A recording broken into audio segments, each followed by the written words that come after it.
In 1952, the world's first jet-powered passenger airliner lifted off from London, and for the people on board, it must have felt like stepping into the future. Passengers sipped champagne at 40,000 feet in a smooth, nearly silent cabin, while propeller planes of the era struggled along barely half that high, shaking and roaring the entire way. Britain had just taken the lead in commercial aviation, but there was something different about that airplane's windows. They weren't the smooth, oval shape you'd recognize on every airliner today. They were nearly square, with sharp, clean corners. Within 2 years, 2 of these same aircraft would break apart in mid-air, falling from the sky with no warning at all. What investigators eventually discovered was so simple and so unsettling that not a single passenger jet built anywhere in the world since has ever used a square window again. To really understand why this discovery mattered so much, it helps to remember just how young commercial aviation still was at the time. Regularly scheduled passenger flight had only existed for a few decades. Pressurized cabins, jet engines, high-altitude cruising, all of it was still being figured out in real time, often through painful trial and error rather than careful theoretical prediction. The Comet wasn't just pushing the boundaries of speed and comfort. It was pushing the boundaries of what engineers actually understood about how metal behaves under conditions no civilian aircraft had ever experienced before.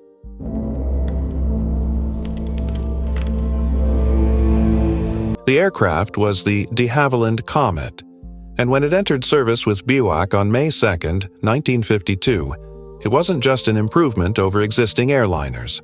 It was an entirely different category of flight.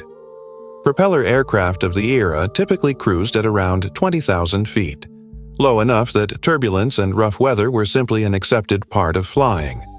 The Comet, powered by 4 jet engines, could climb to 40,000 feet, well above most weather systems entirely, and cruise there at nearly twice the speed. For the first time, commercial air travel felt less like enduring a journey and more like genuinely enjoying one. To make this possible, engineers had to solve a problem no civilian aircraft manufacturer had fully solved before: cabin pressurization. At 40,000 feet, the air is far too thin to breathe. So the Comet's fuselage was essentially built as a sealed metal tube, pressurized to simulate a lower, breathable altitude for passengers, while the actual outside air pressure remained extremely low. This meant that with every single flight, the aircraft's metal skin was being pushed outward from the inside, then released again after landing, then pushed outward again on the next flight over and over, thousands of times over the aircraft's lifetime.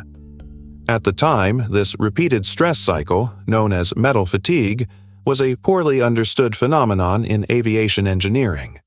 Nobody had built a pressurized jet airliner before, so nobody had truly tested how metal would behave after being stretched and released this many times. The Comet's cabin itself was, by the standards of the day, extraordinarily luxurious. Wide windows, a spacious interior, and a cruising altitude so smooth that passengers barely felt they were moving at all. Airlines and the press alike treated the aircraft's arrival as nothing short of a national triumph, a clear symbol that Britain had leapfrogged the rest of the world in commercial aviation.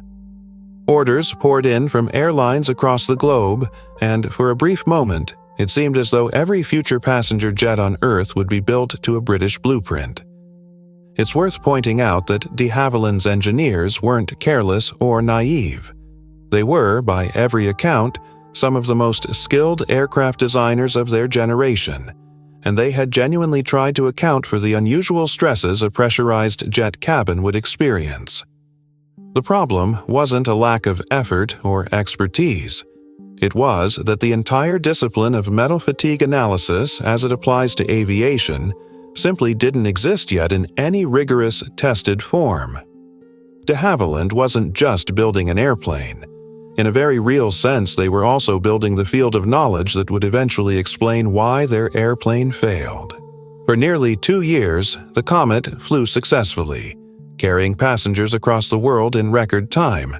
Then, on January 10, 1954, BWAC Flight 781 departed Rome for London. Shortly after takeoff, the aircraft simply disappeared from radar.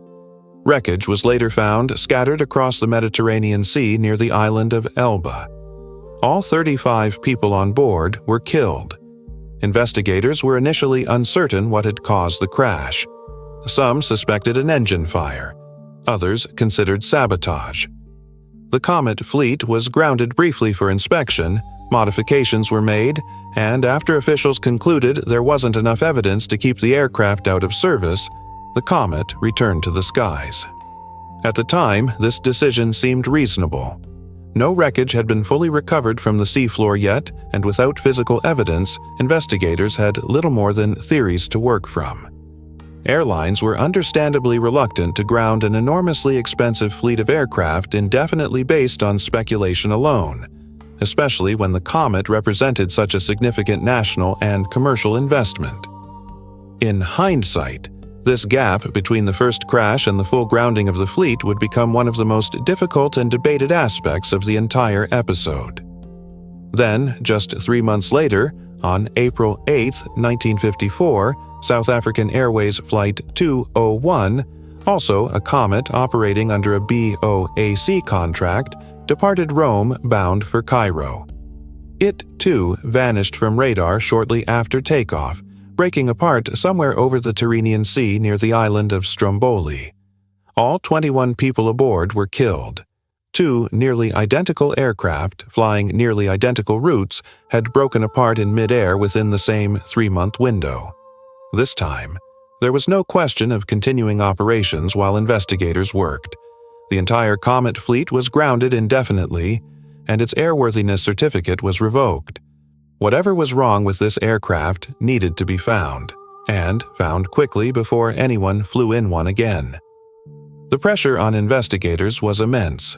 The Comet wasn't just an aircraft, it was a symbol of national engineering pride, and BOAC, along with the British government, desperately needed answers. Grounding the entire fleet indefinitely was an enormously costly decision, both financially and reputationally, but continuing to fly an aircraft that might be structurally unsound was simply not an option after 2 fatal crashes in 3 months. The investigation that followed became one of the most thorough and technically ambitious air crash investigations that had ever been attempted, and it would go on to establish techniques still used in aviation accident investigation today. Divers and recovery teams spent months painstakingly retrieving wreckage from the seafloor near Elba, piece by piece, gradually reconstructing large sections of the aircraft on land in an enormous hangar, almost like assembling an impossibly complex jigsaw puzzle from twisted metal. Investigators specifically traced the very first point of structural failure to a section near one of the aircraft's smaller windows, close to where a radio direction finding antenna was mounted. A crack, beginning at a rivet hole in that corner, bore what engineers would later describe as the unmistakable signature of metal fatigue.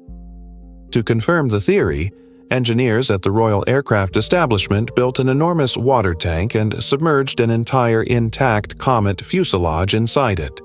They then repeatedly pressurized and depressurized the cabin underwater, simulating flight after flight after flight, compressing years of wear into a matter of weeks. After 3,057 simulated pressurization cycles, roughly equivalent to 1,221 actual flights, the fuselage suddenly ruptured, tearing open at exactly the kind of sharp-cornered cutout the aircraft had near its windows and escape hatches. The cause, investigators concluded, was metal fatigue, concentrated specifically at the corners of the aircraft's windows and other cutouts in the fuselage. The recovery operation from the seabed near Elba was, in itself, a genuinely remarkable technical achievement for its time.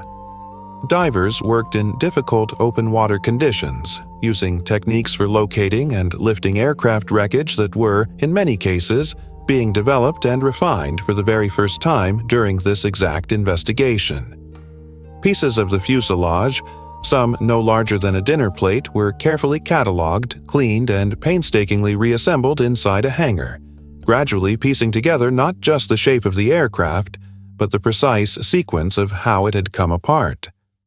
This reconstruction process alone took months, and the sheer scale of the effort reflected just how seriously the investigation was being taken.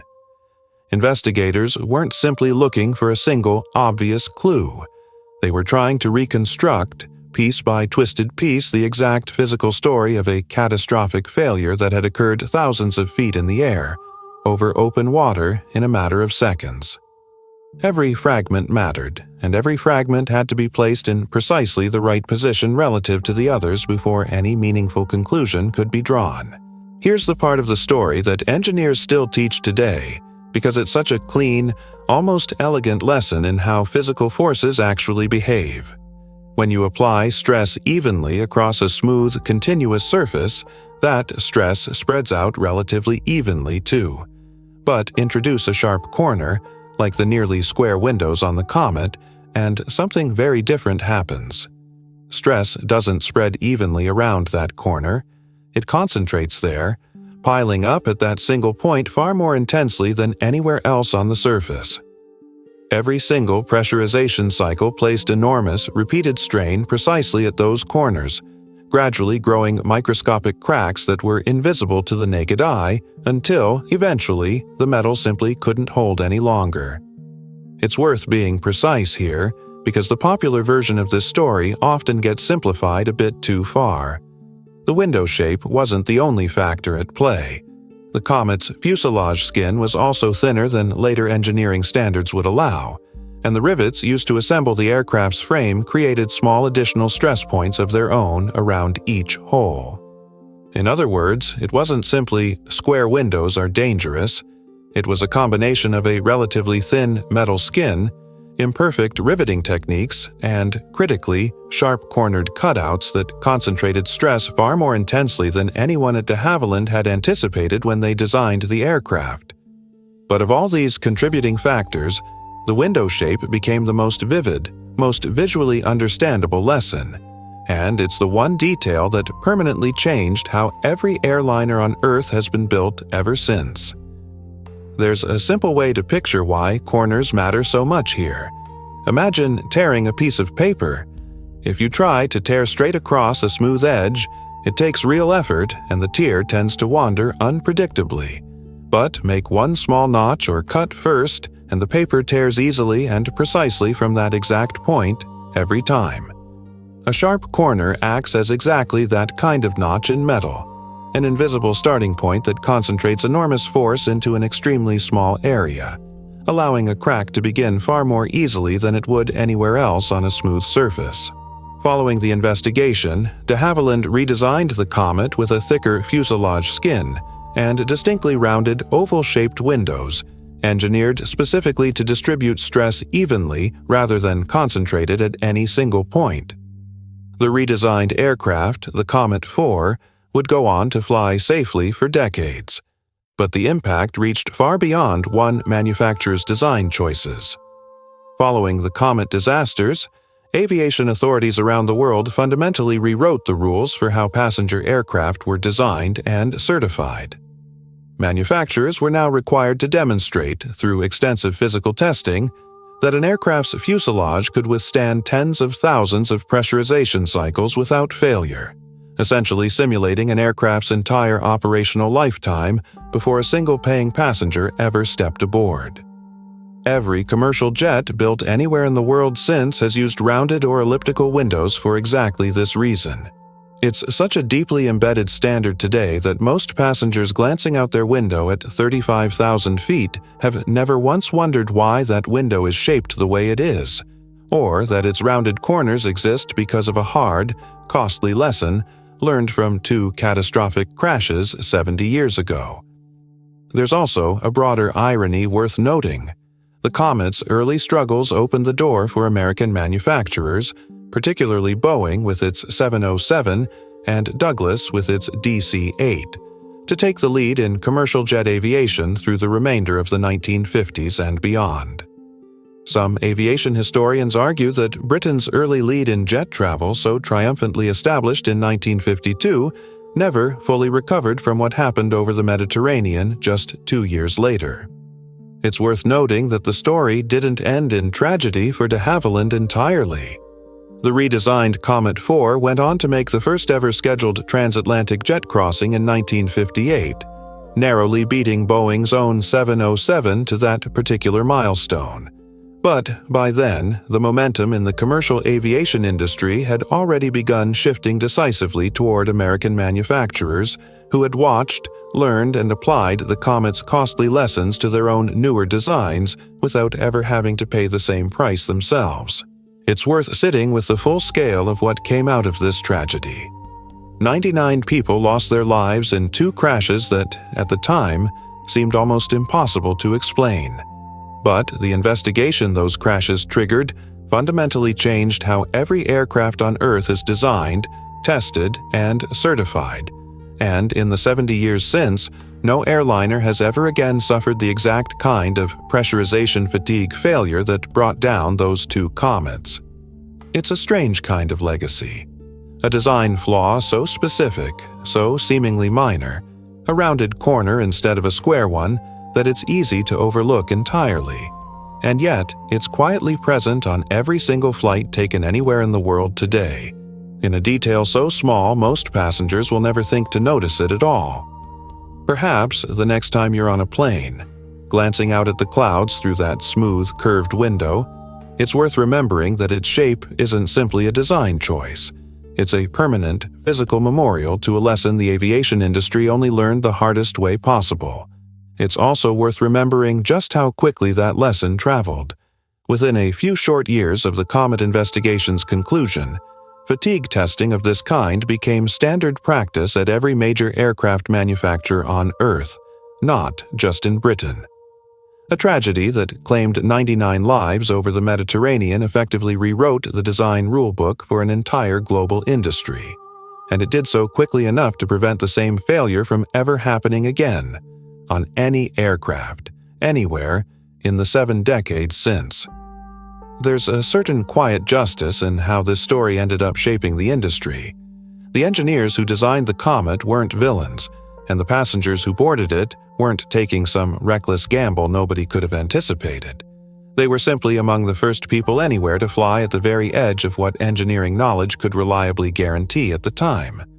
Every rounded window on every aircraft built since carries a small, invisible trace of what was learned from their loss.